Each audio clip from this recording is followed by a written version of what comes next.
Pendientes de lo que el Señor nos dice en su palabra para nuestro bien, para darle gloria como Él quiere. Para los que nos visitan, estamos siguiendo ahora una predicación de todo Marcos. Vamos a iniciar hoy el capítulo 3. Vamos a ver ese primer párrafo, a ver el Señor qué es lo que nos enseña en esas palabras que dice allí. Vamos a iniciar orando. Padre, una vez más queremos rogar tu misericordia, conociendo nuestro corazón, nuestra debilidad, nuestra dureza, el pecado. Queremos rogar, Señor, que tengas a bien bendecirnos con tu palabra, que podamos entenderla y sobre todo que nos des la fuerza, la convicción, Señor, la convicción de poder aplicarla a nuestras vidas. Trae salvación esta mañana y santificación a tu iglesia. Por tu Hijo Jesucristo, nuestro Rey, lo rogamos. Amén. En el párrafo anterior del capítulo 3, el Señor Jesús se acaba de declarar Señor del día de reposo y le ha dado la enseñanza a los fariseos y a nosotros de que en el día de reposo es lícito hacer obras de necesidad. Ese día es para nuestro bien. Es un día donde debemos buscar al Señor para adorarle, para agradecerle, para aprender de Él todas esas cosas que le traen bendición al alma.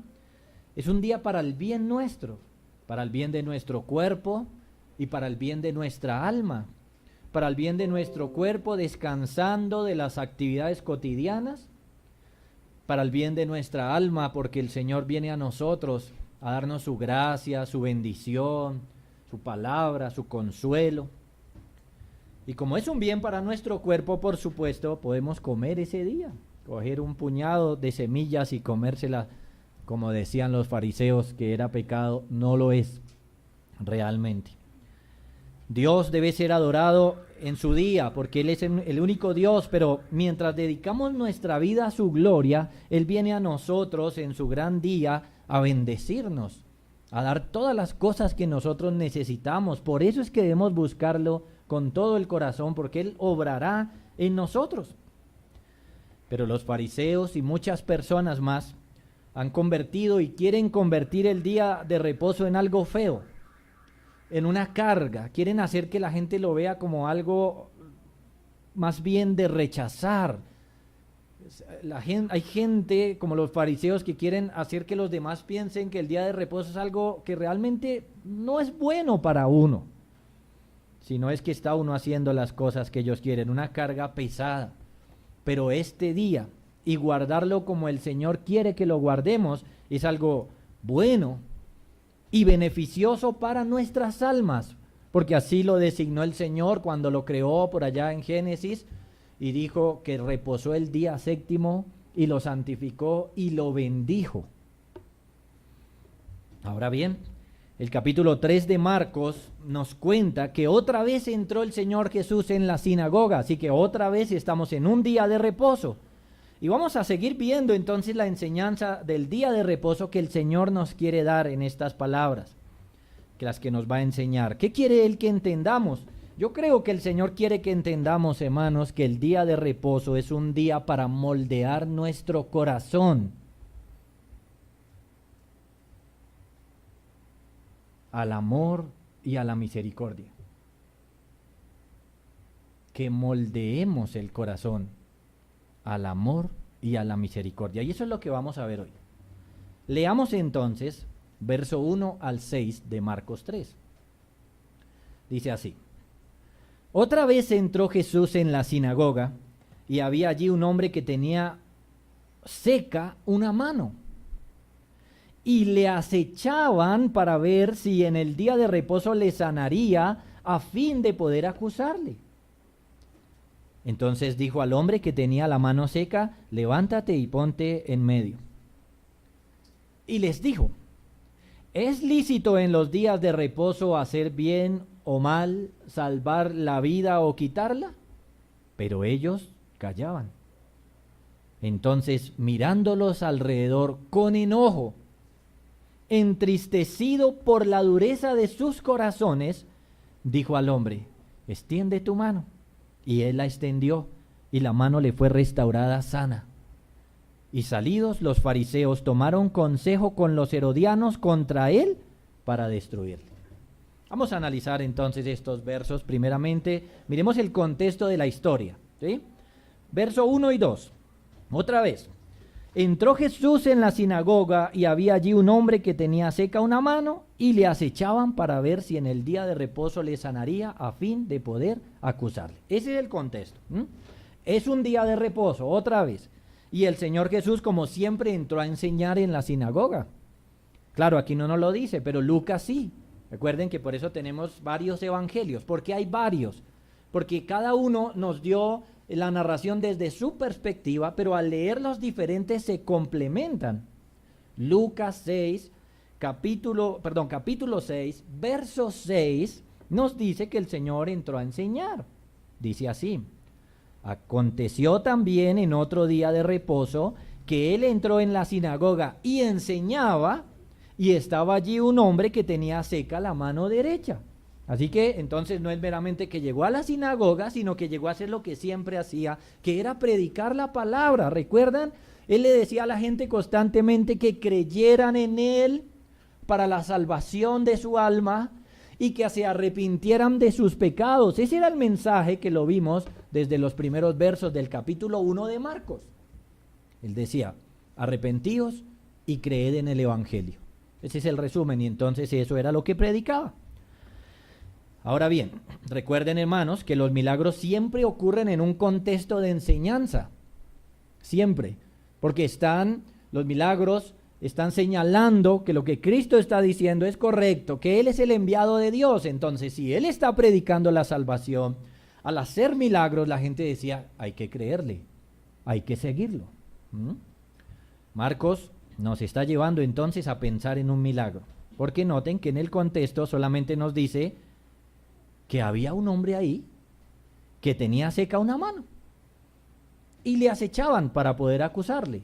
¿Ven? Ese es el contexto. Entonces él nos está preparando para pensar que algo va a pasar con esa mano. Algo va a ocurrir con esa mano.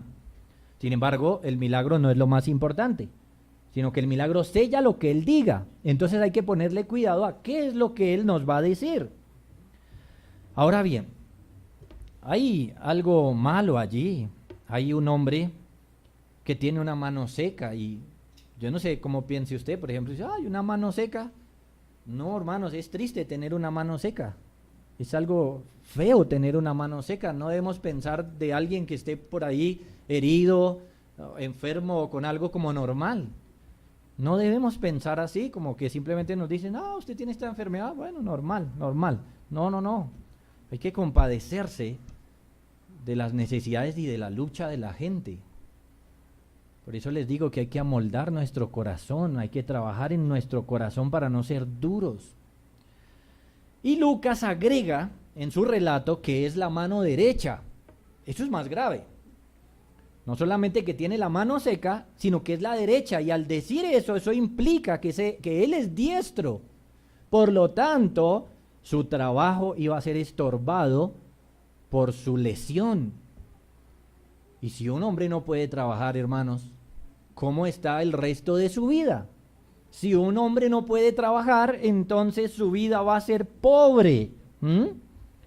Se nos quiere mostrar que él está en una situación donde no puede trabajar, o por lo menos no puede trabajar como el que tenga las dos manos, como el que esté completo, digámoslo así, de alguna manera. Él va a tener entonces una dificultad en su trabajo, en sus labores. Y, hermanos, no lo piensen como el día de hoy, porque hoy en día pueden haber más ventajas para una persona así que en ese tiempo. Así que él está en una situación terrible, difícil. La pobreza iba a ser su compañera por toda la vida, por su limitación. Ustedes saben, hermanos, que estas personas pueden salir adelante, pero no igual que los que tienen todos sus miembros. O es más, cuando una persona que no tiene todos sus miembros no sale adelante, por supuesto que es porque tiene problemas, o que es perezoso, ¿cierto? Una persona vago, como decimos, porque si está completo, tiene todo para salir adelante, ¿no? Es tan así, hermanos, estas personas tienen ciertas dificultades que por eso los países ya en los últimos años han creado políticas a favor de las personas en situación de discapacidad física. Es por eso, porque se reconoce que tienen ciertas dificultades para salir adelante. Pero estamos hablando de hace 2000 años. ¿Habían políticas a favor de los discapacitados en ese tiempo? No, estamos hablando, hermanos, de otro contexto. Estamos hablando del Imperio Romano, un imperio conocido por su rudeza, por un corazón duro. Sin embargo, el Señor Jesús entra en la sinagoga, entre comillas, en la iglesia del Antiguo Testamento, un sitio donde los principios divinos son inculcados, donde se enseñan cosas como lo veíamos en esta mañana, en Miqueas 6:6, donde el Señor dice que lo que quiere es misericordia, ¿no? Justicia, humildad. El Señor decía precisamente, ¿con qué me presentaré? Y le respondía, preséntese con eso, con una vida justa, una vida misericordiosa y una vida humilde. Así que el Señor está ahí en la sinagoga, pero ¿encuentra este amor y esta misericordia? No, hermanos, no la encuentra. Está entrando en la iglesia del Antiguo Testamento y no hay misericordia en esas personas de las que nos cuenta Marcos. No hay. Encuentra rudeza de parte de los líderes religiosos. Estos líderes, hermanos, eran duros. Y si así eran los líderes, ¿cómo eran los demás? El verso 2 nos dice, y le acechaban para ver si en el día de reposo le sanaría a fin de poder acusarle. Miren lo que están haciendo. Estos hombres conocidos como fariseos estaban ahí también en la sinagoga, pero no estaban ahí para aprender. No estaban ahí para adorar a Dios, para cantar los himnos y para utilizar los elementos del culto del Antiguo Testamento. Bien, no, ellos estaban ahí para ver si Jesús sanaba a ese hombre y le podían acusar. Entonces usted se podrá dar cuenta la dureza de estos hombres que entran a la iglesia es para acusar al Señor. No tienen ningún respeto por Dios ni nada, sino están pensando cómo podemos acusar al Señor Jesús. Es interesante, miren que utiliza la palabra acechaban. Acechar, ¿qué es acechar? Esto significa observar a alguien, pero especialmente con fines siniestros. Imagínense, ellos vienen en el día de reposo judío, entran a la iglesia y en vez de adorar a Dios y tener amor y misericordia en su corazón, están acechando al Señor Jesús, lo están observando con fines siniestros. Es decir, lo que ellos quieren es atacarlo o hacerle algún daño. Miren esto, esa era la reunión de ellos ese día. ¿Recuerdan que se los he dicho? A veces, cuando las personas se reúnen como iglesia, no es para lo mejor, sino para lo peor. Y noten que eso no es nuevo. Según las tradiciones de los fariseos, ellos habían dicho que no se podía sanar en día de reposo. Que si un médico trataba de sanar a alguien, eso era trabajar. Y como el cuarto mandamiento dice que no hay que trabajar en día de reposo, entonces había violado la ley, estaba pecando contra Dios. Pero la pregunta es, ¿sí dijo eso Dios? Así como lo enseñan los fariseos, que no se puede sanar a alguien en día de reposo. Eso lo habían dicho ellos, no Dios. Claro, el día de reposo no es para trabajar en términos generales. Pero escuchen, existen ciertas cosas que son necesarias y que son necesarias hacer en el día de reposo, como las obras de misericordia. De esta manera, los médicos, los bomberos, los policías, los soldados, ¿no?, el ejército y otras profesiones deben estar alerta en el día de reposo. Y no están violando el día de reposo. Escuchen eso. Pero según las leyes que inventaron esos hombres, si una persona se enfermaba en el día de reposo, había que dejarlo en su dolor. Entonces miren la dureza que tenían, ¿no? ¿Está enfermo? ¿Le está doliendo mucho? Nada, espere hasta mañana. Aguántese, ¿no? Y el médico, pero no le puedo dar un medicamento. No, porque eso es trabajar y entonces usted viola el día. Hermano, le tocó que se quede ahí en su dolor. ¿Ven? ¿Ven la dureza de su corazón? El hombre ahí sufriendo, doliéndole algo y ellos decían, no, no lo puede curar. No, que tengo una aspirina aquí en el bolsillo. No, eso es pecado. No le puede curar el dolor a esa persona. Duros, hermanos, duros. Y además están ahí acechando al Señor Jesús para acusarlo. Están ahí detrás del Señor para hacerle daño. Así que note, el corazón de estos hombres es un corazón duro para con los demás y es duro para con el Señor. Para con la gente no tienen misericordia y para con Dios no escuchan su palabra. No escuchan su enseñanza, no le ponen atención al Señor. Y miren que así son muchos de los que asisten a las iglesias. La gente no le importa y la palabra de Dios no le ponen cuidado. Aunque no se llaman fariseos, son iguales. Duros, tienen un corazón duro. Ya se están dando cuenta que tienen diferencias con el Señor Jesús. Ellos son diferentes, ellos enseñaban una cosa y el Señor Jesús otra. Ya detectaron algunas diferencias desde el primer día que lo oyeron, cuando nos dice Marcos que cavilaban allí en sus corazones. Así que la razón por la cual estaban en la sinagoga eran para acecharlo. Noten que no van a adorar, no van a aprender la Biblia, van para acecharlo. Eso es una falta de respeto enorme. Imagínense personas que van a la iglesia pero antes a hacer mal. Ya está mal que uno fuera y no hiciera nada bueno. Eso ya está mal. Pero si uno va a la iglesia con el propósito de hacer algo malo, eso es peor. Pero así estaban ellos allí. Eso es lo que hay en sus corazones. Esa es la razón por la que van a la iglesia. Como ustedes pueden ver, como se pueden dar cuenta, no es una buena razón para ir a la iglesia. Sus corazones están cargados de maldad. Cualquiera que los viera allí pensaría que eran hombres buenos, correctos, que asistieron a la iglesia, pero el propósito por el cual asistieron era malo: acechar al Señor. Estos hombres, hermanos, ni aún en el día de reposo tenían un corazón blando, sino duro. No les importaba el enfermo, no les importaba el Señor Jesús. Pero estas palabras se nos escribieron, hermanos, para que miremos nuestro corazón también.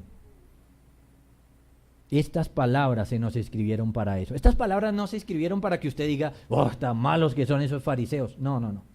Eran malos, claro. Pero estas palabras se nos escribieron para que miremos nuestro corazón. Hoy, usted, ¿tiene misericordia por la gente? ¿Tiene misericordia por los hermanos?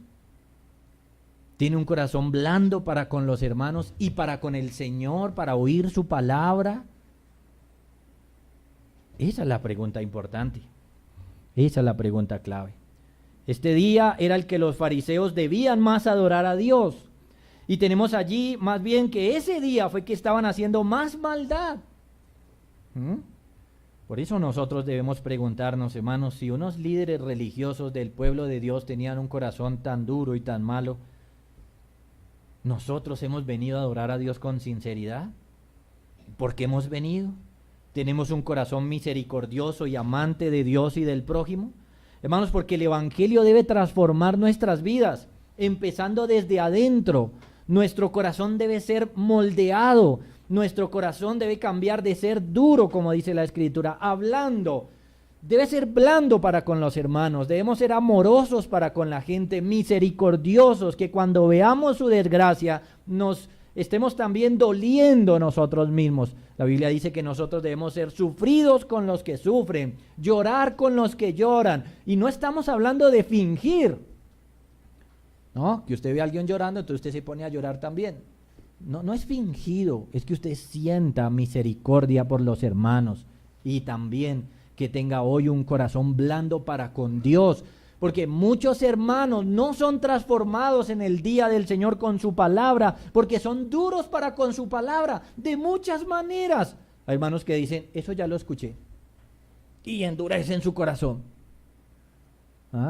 Hay hermanos que les toca de pronto la enseñanza y dicen, no le voy a poner cuidado a eso. Hay hermanos que se duermen en el culto, eso es dureza para con Dios. ¿Tienes algo que decirme? Será después, tengo sueño. Hay muchas maneras como demostramos la dureza en el corazón para con Dios, hermanos. No seamos así, que nuestro corazón se amolde, más bien, que sea moldeado, que sea blando. Ese es el contexto. Veamos en segundo lugar la enseñanza del Señor Jesús. verso 4 y verso 5 dice: les dijo el Señor, ¿es lícito en los días de reposo hacer bien o hacer mal, salvar la vida o quitarla? Pero ellos callaban. Entonces, mirándolos alrededor con enojo y entristecido por la dureza de sus corazones, dijo al hombre: extiende tu mano. Y él la extendió y la mano le fue restaurada sana. Esa es la enseñanza, todo el conjunto es la enseñanza. El Señor se dirige a ellos con unas preguntas. Cuando se hace preguntas de este tipo, se quiere llevar a las personas a la reflexión. Es importante reflexionar. Por eso note que si se hace preguntas aquí en el culto, es importante que usted reflexione en ellas, que piense, que las responda en su mente y en su corazón. Esa es la metodología del Señor para llevar a estos hombres a que cayeran en cuenta de su error y de su pecado. Miren, el método del Señor no es obligarlos, aunque Él tiene autoridad para eso. El método del Señor no es hacer un milagro en su mente, aunque Él tiene el poder para hacerlo. El método del Señor no es mandarles algo en este momento, aunque tenía todo el derecho de hacerlo. Y miren, ahí es donde se nota la dureza. Ahí es donde se nota la dureza. Porque el Señor hubiera podido usar cualquier cosa de estas. Por ejemplo, hacerles un milagro y ya piensan diferente. ¿Podía hacer eso el Señor o no? Claro, con solo decirlo. Hubiera podido haberles dicho, cambien su mente. Ya, se las cambió. Fácil. Pero ese no es su método.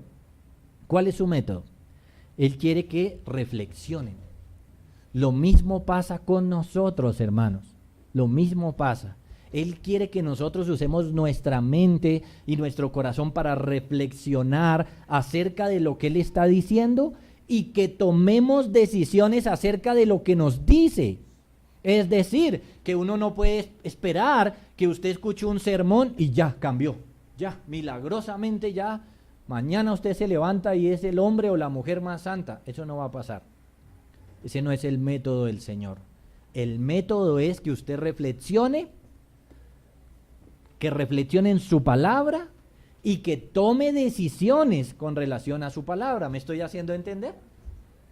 Eso es lo que Él quiere. Y note entonces que esto tiene trabajo. Por eso hay que prestar atención a su palabra. Si usted se desvía, si usted en este momento está pensando en el almuerzo, ya se perdió.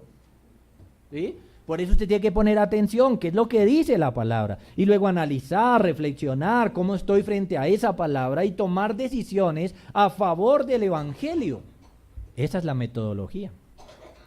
Así que entonces lo que hace es preguntarle. Miren las preguntas, son dos en una. ¿Es lícito en días de reposo hacer bien o hacer mal? ¿Cuál es la respuesta? ¿Usted la sabe? ¿Sí o no? ¿Hacer mal? No. Hacer bien. ¿Es lícito en día de reposo hacer bien? Es una pregunta fácil que hasta un niño la puede responder. Pregúntesela a su hijo que está ahí a su lado y verá. Se la responde fácil. ¿Es lícito en los días de reposo hacer bien o hacer mal? Por supuesto, hacer bien. En los días de reposo no hay que hacer mal. No hay que hacer mal. No hay que hacerlo ningún día. Uno no debe hacer mal ningún día, menos el día de reposo. Porque hacer mal en día de reposo es doble pecado. ¿Sí sabían o no? Hacer mal en día de reposo es doble pecado. ¿Sí? Ningún día hay que hacer maldad, pero en el día de reposo es doble, porque es la maldad que uno haga más la violación del día de reposo. Es doble pecado. Entonces, claro, la pregunta es extremadamente fácil. ¿Es lícito hacer el bien o el mal en el día de reposo? La respuesta es lícito hacer el bien. No es una pregunta difícil. Luego viene otra pregunta que la acompaña, ¿cierto? Y ¿es lícito en los días de reposo salvar la vida o quitarla? Parece que esta pregunta tuviera más peso que la anterior, pero la respuesta es igual de fácil, ¿cierto? ¿Es lícito en día de reposo quitar la vida? No. Ningún día debemos quitar la vida, pues la vida del Señor, eso solamente está en sus manos. Pero en día de reposo menos, otra vez, serían dos pecados. La violación del día de reposo y quitarle la vida a alguien. La Biblia nos dice, no matarás, así que Como se nos manda a guardar el día de reposo, también se nos manda no matar. Así que en día de reposo, ni en ningún día hay que quitar la vida, pero en día de reposo menos. Entonces, ¿es lícito en los días de reposo salvar la vida? Bueno, pues la respuesta sería sí, ¿cierto? Esa sería la respuesta. Es lícito. Ver a alguien enfermo ese día y llevarlo al médico es lícito. Es lícito que un médico lo atienda ese día. Es lícito que se salve la vida de una persona ese día. Recuerden, el día de reposo se hizo por causa del hombre y no al revés. No al revés. Claro, como ya se los dije, los fariseos no pensaban así. Pensaban que si un médico sanaba a alguien en día de reposo, había violado el día de reposo, que esto era pecado. Así que el Señor les hace estas preguntas para hacerlos caer en cuenta. Pero ¿qué hacen ellos? Mire al final del verso 4. Pero ellos callaban. Ahí hay una gran maldad, hermanos. Ahí hay una gran maldad. Porque el Señor está frente a gente inteligente. Esa gente no son ignorantes, no tienen problemas mentales. Gente inteligente. ¿Por qué callaban? Porque cualquier cosa que dijeran podría ser usada en su contra. Esa es la razón. Si ellos decían, por ejemplo, que es lícito hacer el mal, pues entonces, ¿cuál es el asunto? ¿Cuál es el problema? ¿No? Y si decían que es lícito hacer el bien, entonces, pues ya públicamente declaraban que el Señor Jesús estaba haciendo lo correcto. Cualquier cosa que respondieran iba a ser un problema, pero ahí se nota la maldad, porque ellos prefirieron cometer otro pecado, la mentira. Usted dice, pero no dijeron nada. Sí, pero es que la mentira tiene varias caras. Fueron deshonestos. Mejor, no digamos nada. Ellos sabían la respuesta. Ellos sabían lo que el Señor les estaba diciendo. Ellos sabían que la respuesta era que era lícito hacer el bien en el día de reposo y salvar la vida. Pero miren qué corazón tan duro de estos hombres. Duro para con el que tenía la mano seca y duro para con Dios. Y ese es el punto, hermanos. ¿Cómo está nuestro corazón? Porque un corazón duro generalmente es duro para con ambos. Si yo no tengo misericordia en mi corazón para con la gente, yo tampoco amo a Dios.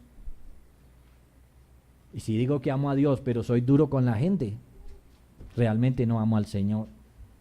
¡Qué corazón tan duro! Ahora, miren algo interesante. Ellos sí están violando el día del Señor, el día de reposo. Ellos lo están violando con un corazón tan duro, malo y mentiroso. Pero noten que aún tenían el descaro de criticar al Señor Jesús. Estas preguntas contenían la enseñanza de Él, y la enseñanza es que es lícito hacer el bien en día de reposo. Y piensen en esto, hermanos. Si ellos estaban preocupados porque la gente no violara el día de reposo trabajando, ¿cómo el Señor iba a violar el día diciéndole a alguien, sé sano? ¿Sí? Si ellos realmente estaban preocupados porque no violaran el día de reposo trabajando, ¿cómo el Señor iba a violar el día diciéndole, sé sano? ¿Cómo lo está violando? ¿Cómo está trabajando? ¿Cómo está haciendo algo que no debía hacer ese día? ¿Cómo iba el Señor a violar ese día? Pero noten, estos hombres no quisieron recibir su enseñanza. Verso 5. Entonces, mirándolos alrededor con enojo, entristecido por la dureza de sus corazones. Miren la reacción del Señor Jesús. Se enojó. Esta es la primera vez entonces que se enoja varias veces. Pero no piensen que su enojo es como el de nosotros. No, su enojo es santo. Es enojo, pero santo. Hay gran diferencia con nuestro enojo. Nuestro enojo siempre es malo. Es muy raro que nuestro enojo sea santo. Porque lo primero que sale de nuestro corazón siempre es pecado. Es más, vamos a tener ahorita una comparación del enojo en esta misma enseñanza. Pero miren, el Señor se enojó por la dureza de sus corazones, porque es tan duro que no quisieron responder una pregunta tan fácil y no quisieron responderla mañosamente, por eso se enojó. El asunto más profundo es que no la respondieron porque ellos no quisieron reflexionar acerca de la enseñanza que el Señor les quiso dar. Les hace una pregunta para que reflexionen, pero ellos no quisieron pensar en ella, no quisieron reflexionar y se enojó. ¿Cuántas veces usted le habrá producido enojo al Señor? ¿Cuántas veces no hemos querido reflexionar en su enseñanza? ¿Cuántas veces hemos leído su palabra y a los 2 segundos ya se nos olvidó? ¿Cuántas veces hemos escuchado un sermón y ya no nos volvemos a acordar de él? ¿Cuántas veces hemos hecho enojar al Señor Jesús? Se enojó. Es día de reposo. Es su día. Pero se enojó con ellos por la dureza de su corazón, porque no quisieron reflexionar. Y miren, el Señor le dice al hombre que se pare en medio del lugar. Al ver a ese hombre con la mano seca, ¿no? Eso debería enternecer su corazón. El Señor lo hace que se pare en la mitad de todos para que todos lo vean. Y eso debiera hacerlo pensar, uy, pobre hombre, no había caído en cuenta antes, como que no había pensado en él, pero claro, pobre hombre. No. Imagínese ver una mano seca, fea, sin movilidad. Debía llevar a que sintieran misericordia por este hombre, pero hermanos, noten que no fue así. Algunos escritos antiguos dicen que este hombre le pedía al Señor que lo sanara porque no quería ser un mendigo. Imagínense, claro, el hombre no podía trabajar. El hombre estaba limitado allí, tenía dificultades en ese tiempo. ¿Cómo iba a ganar la vida? Mendigando. Y le pide al Señor que lo sane, pero ellos no quisieron reflexionar en eso. Ellos no querían reflexionar si era lícito sanar a este hombre en día de reposo. Su corazón era tan duro que no tenían amor por el prójimo.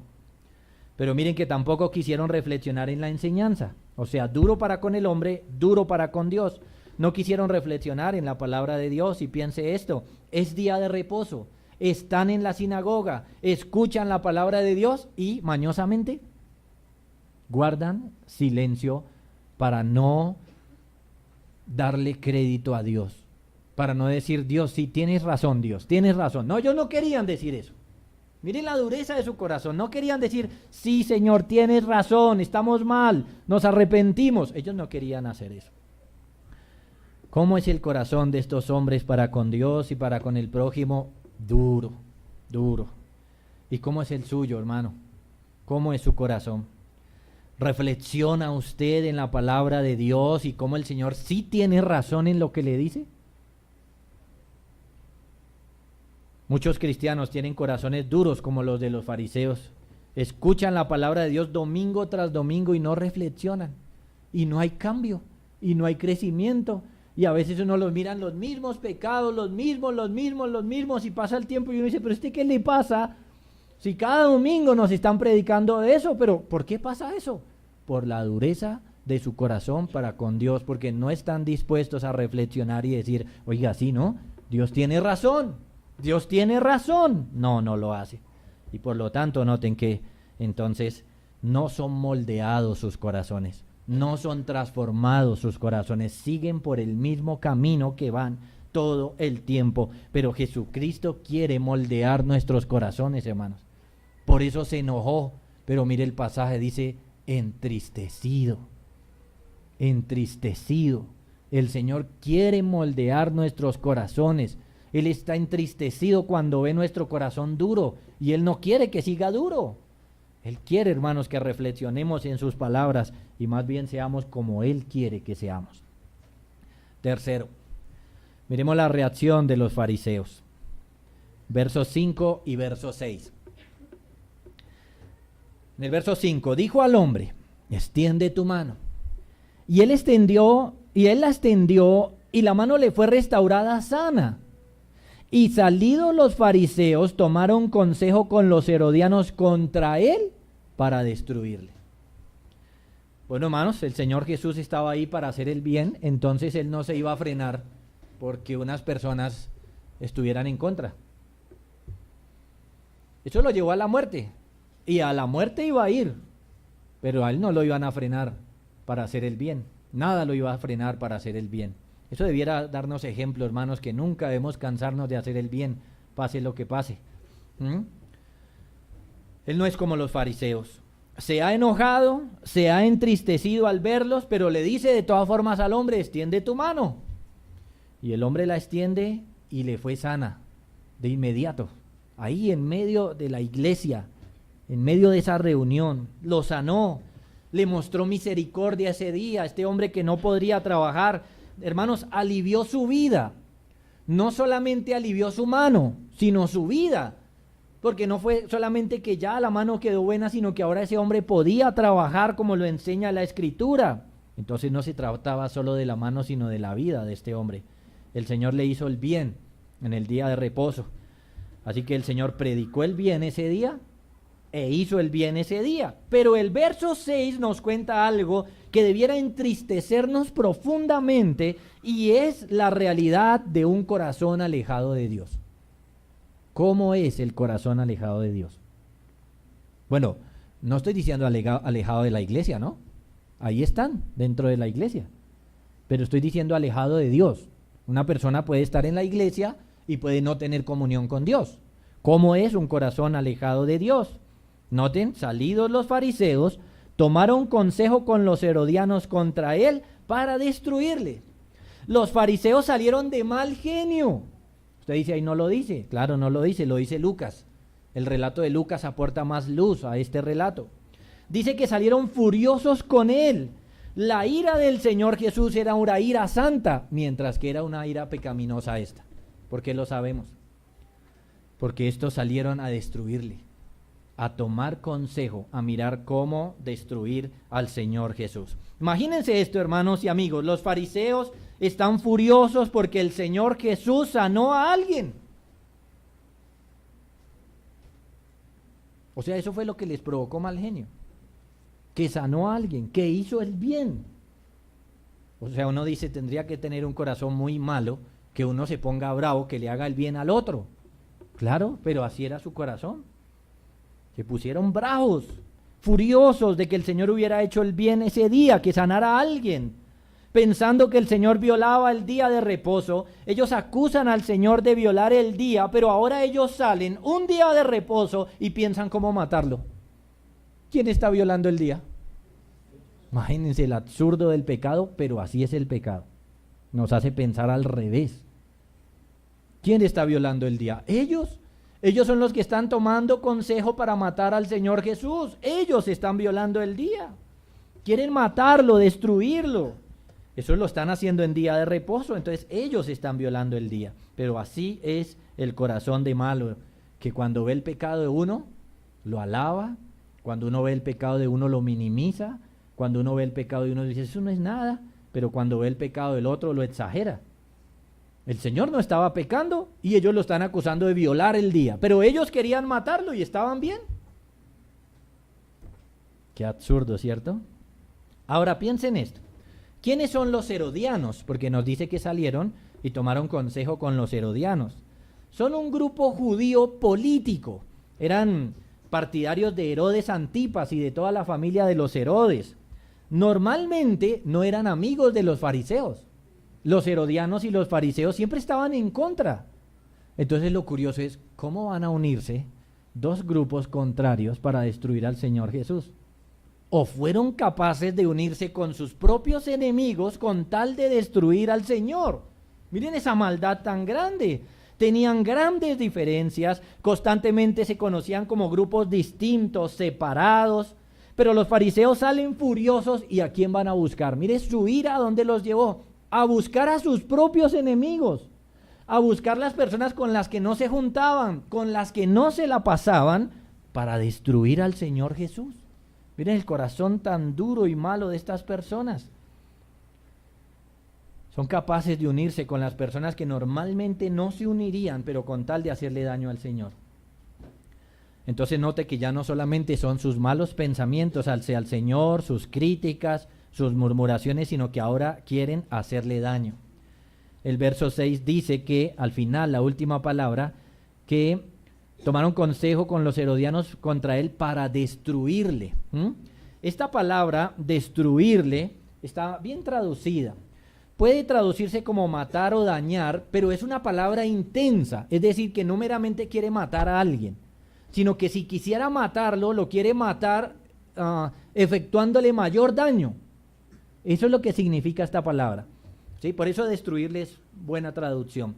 Quieren matar al Señor Jesús, pero no lo quieren matar fácil. No lo quieren matar rápido. Quieren hacerle daño. Eso es lo que quieren y eso es lo que significa esta palabra. Es decir, esta palabra no significa extinguirlo. ¿Sí? No.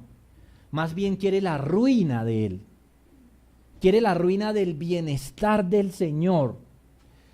Otra palabra que usamos nosotros comúnmente podría ser acabarlo, pero no acabarlo de un momento a otro, sino acabarlo produciéndole daño al Señor Jesús. Entonces, miren, los fariseos toman consejo contra el Señor Jesús, no meramente para matarlo y ya, sino para hacerle el mayor daño posible. Eso es lo que quieren. Eso es lo que hay en su corazón este día de reposo, imagínense. Eso es lo que tienen allí. Quieren hacerle el mayor daño al Señor Jesús. Algunas traducciones dicen matarle, pero otras destruirle o acabar con él, y es mejor porque esto nos da la idea de la ira pecaminosa que tuvieron estos hombres en su corazón. Otra vez, es día de reposo, entonces ¿quién está violando realmente el día de reposo? Varias cosas hay que decir, hermanos, mirando esto. Ellos en su tiempo eran los líderes del pueblo de Dios. Hoy en día nosotros los vemos mal, ¿no? Usted escucha la palabra fariseo y piensa en gente mala. En ese tiempo no. Los fariseos eran los líderes del pueblo de Dios. Y ese era su corazón. ¿Y qué nos enseña entonces, hermanos, este relato? Esta pregunta: ¿con qué corazón viene usted el día de reposo? ¿Con qué corazón viene usted el día de reposo? Mire, debe cerciorarse que su corazón sea uno que quiera oír la palabra de Dios para ser transformado. ¿Escucha lo que le dije? Tiene que cerciorarse que usted quiere oír la palabra de Dios para ser transformado. Si usted quiere oír la palabra de Dios para satisfacer su intelectualismo, eso no sirve.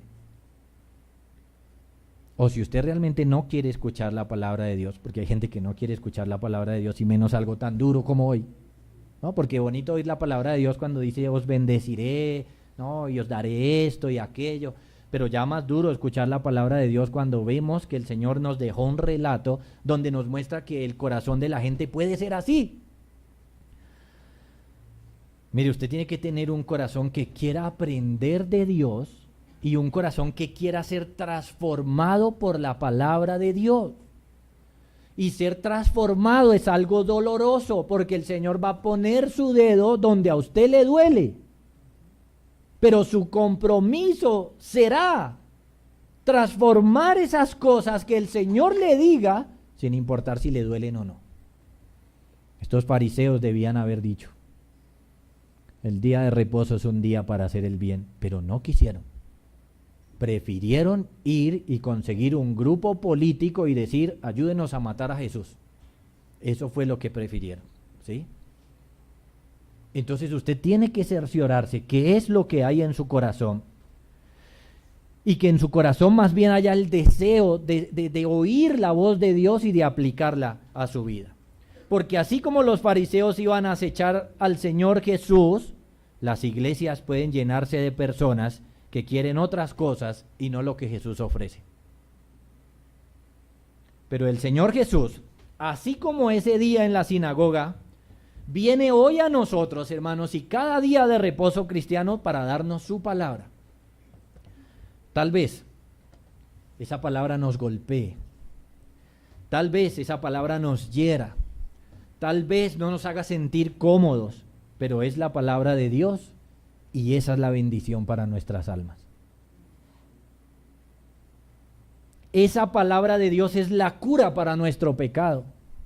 Pero nuestro pecado no se puede curar con pañitos de agua tibia, algo así como tan bellos que son, tan hermosos. A veces el Señor Jesús nos tiene que decir: su corazón todavía está feo. Todavía está feo. Moldéelo, como yo le digo. Moldéelo. Esa palabra del Señor es la única que nos salva del infierno.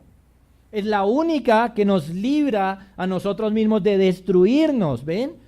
Y esa palabra entonces debemos oírla con humildad, recibirla para nosotros y aplicarla. No hacer lo que hicieron los fariseos. Segundo, mire, debe cerciorarse que su corazón sea un corazón misericordioso para con la gente. La ley de Dios, los 10 mandamientos se resumen en 2. Amarás al Señor tu Dios de todo tu corazón y amarás a tu prójimo como a ti mismo.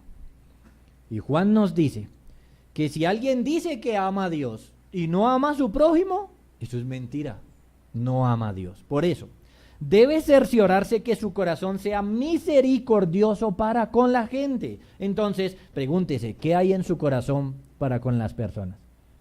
¿Por qué a veces vemos hermanos peleando y personas que no pueden solucionar sus problemas? ¿Porque hay misericordia y amor o porque hay dureza?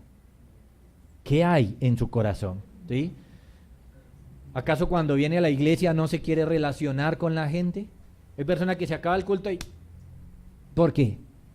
¿Por qué? ¿No? Bueno, a veces podemos dar el beneficio de la duda, que tienen algo que hacer, por supuesto, pero hay gente que no, hay gente que tiene el tiempo y igual no se quiere relacionar con la gente. Hay personas que no quieren saber las luchas de los otros, no quieren verle la mano seca. Porque no hay misericordia en el corazón de algunos, hermanos, y nosotros debemos traer a nuestro corazón misericordia. Eso es lo que el Señor quiere. Este mismo pasaje en Mateo, las palabras del Señor en Mateo son: misericordia quiero y no sacrificio. Esa es la voluntad de Cristo, misericordia, que seamos misericordiosos con los hermanos, que tanto los amamos, que tanto los valoramos. Hay algunos que les gusta criticar y murmurar y criticar, y esta iglesia tan fea, y es fea, pero tenga misericordia de ella. Eso es lo que le manda Jesucristo, eso es lo que le manda.